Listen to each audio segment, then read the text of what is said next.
Hello folks, welcome to OTD, also known as On the Deck, where you can get all the sports you need in 10 minutes. My name is Adam Orduna. This is my mom, Gina. He is the journalist. He's the enthusiast. It is a sports enthusiast best time of year right now. Yes. So much good stuff going on. Yes, we are going to give our weekend sports news update this week, as we always do on Tuesdays generally, because there's so much that takes place from our last show and throughout the weekend and to Tuesday, which is our starting show for the week. And so we got some really good topics that we want to talk about. We have the U.S. Open Championship for the men's and women's side. We want to get that out there to you. We finally have some champions that have been crowned, and so we want to talk about that. And I think both sides of the men and women's have some really interesting and some fun people that we want to highlight. And then it was the NFL kickoff weekend as well. Yes. First official week of the NFL season. We've had all the preseason and training camp and all the stuff going on before the actual regular season kicks off. And so finally we had the first weekend wrapped up, so we want to highlight some of those games that we talked about for Thursday. So that's going to be interesting and fun, because we had some pretty right on predictions, and then there were kind of one that we're a little bit off on, but for the most part we were pretty close. And so let's talk about the U.S. Open. Yes, let's do. That was took great. Place throughout New York for the last couple of weeks there at Arthur Ashe Tennis Complex.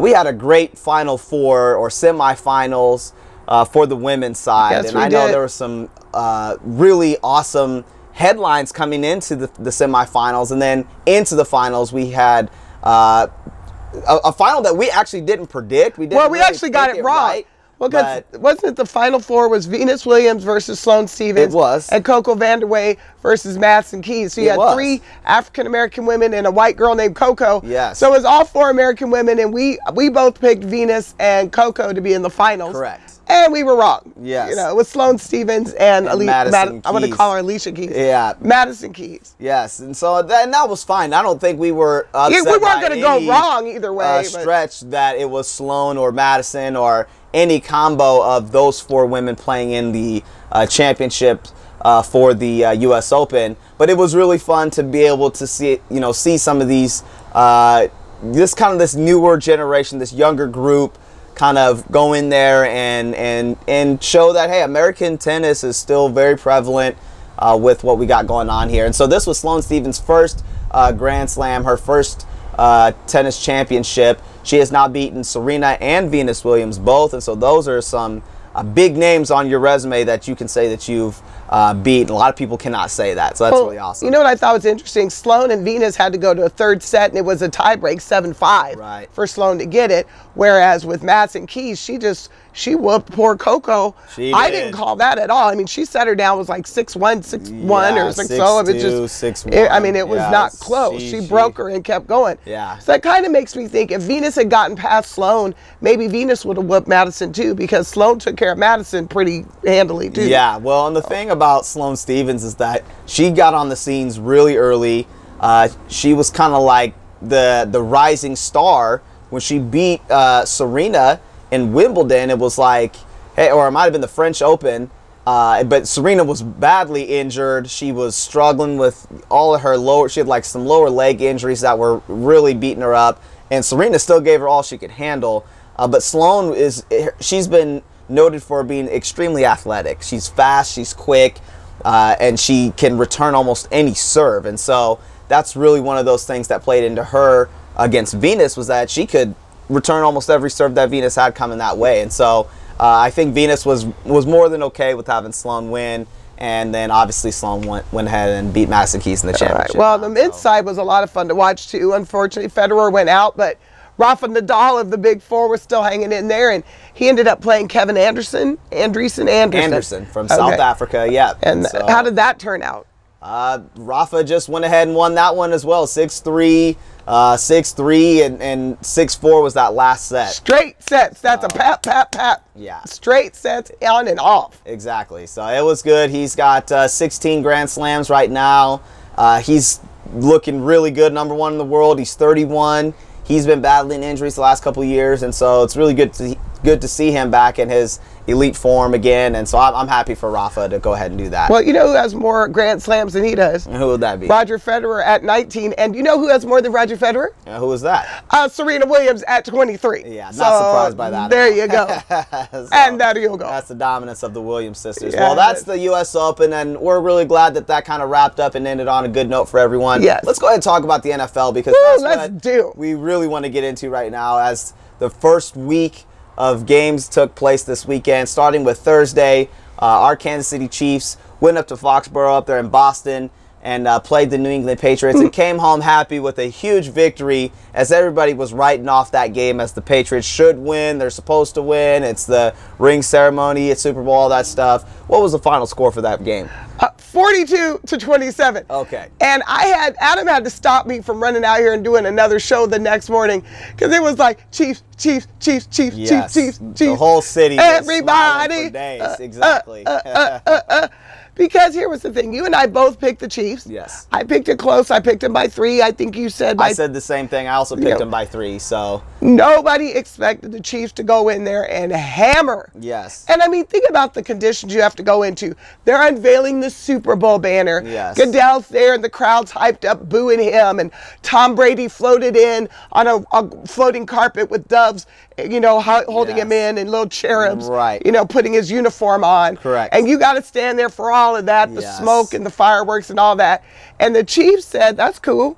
Here's my lunch pail. Yep. I'm going to open it up and open the can of whoop on you. I'm going to go to work. Exactly. They did their thing, 42-27. Yes. But see, this isn't new. The Chiefs whooped the Patriots on Monday Night Football here at Arrowhead, It was also like 41-20 something as well. So the Chiefs have the Patriots' number. They do. As long as the refs don't get involved, it's a fair game. The Chiefs should win that matchup almost every time. So. Well, let me say this. I did feel like the refs stayed out of it this time. They did. Normally, you know, you get anywhere near Tom Brady, even if you get a sack, roughing the passer. Exactly. You sniffed at his knee. Right. I felt like it was well officiated. They let the game play out, and guess what? Chiefs came out on top. The whole city was happy and in a good mood for days. And so right now, the Chiefs are looking good. They're riding high. Kareem Hunt had a great game. Rookie running back for us, Tyreek Hill. They call him the Cheetah, the fastest man in the league.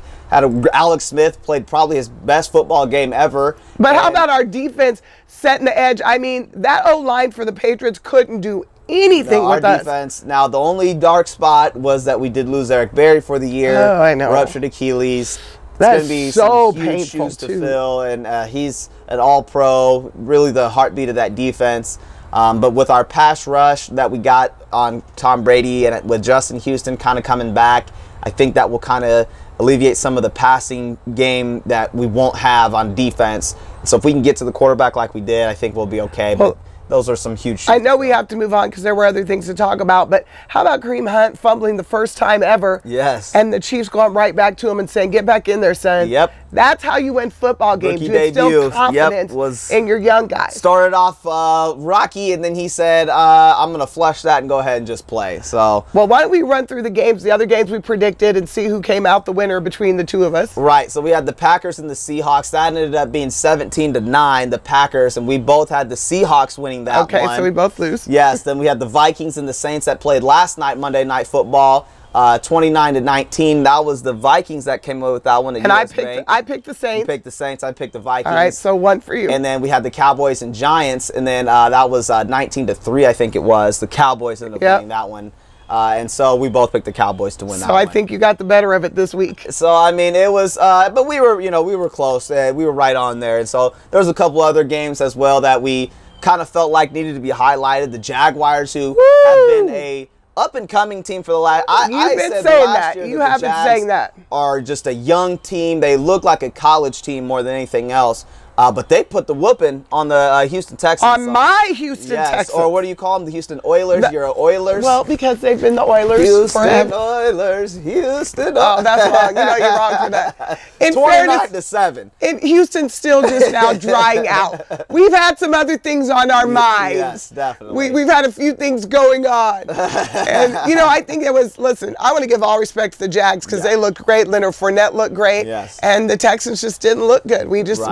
I just didn't feel that's that division. Except for Deshaun Watson. Deshaun Watson still was out there, yes.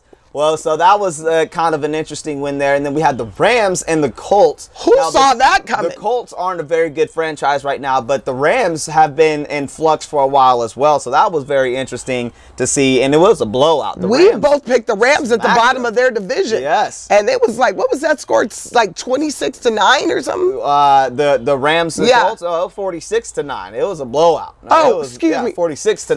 46-9. It was a blowout. Jared Goff looked like the MVP. It was a blowout. The Colts had nothing for anybody. And then another game that kind of makes you raise your eyebrows was a blanking. The Baltimore Ravens just shut out the Cincinnati Bengals 20-0. And that's not good news for Marvin Lewis. I bet he came home to for sale signs in his front yard. If he puts up another game like that, he's probably done. He lives on the hot seat, though. He's on, he's off, he's definitely back on. Exactly. Well, it was a great first week. It was a great first week. I'm excited. I can't wait for this upcoming week again. We're just now in the start of everything, so it's going to be awesome. Excited. We're going to do a college football update here on our next episode, so please tune into that.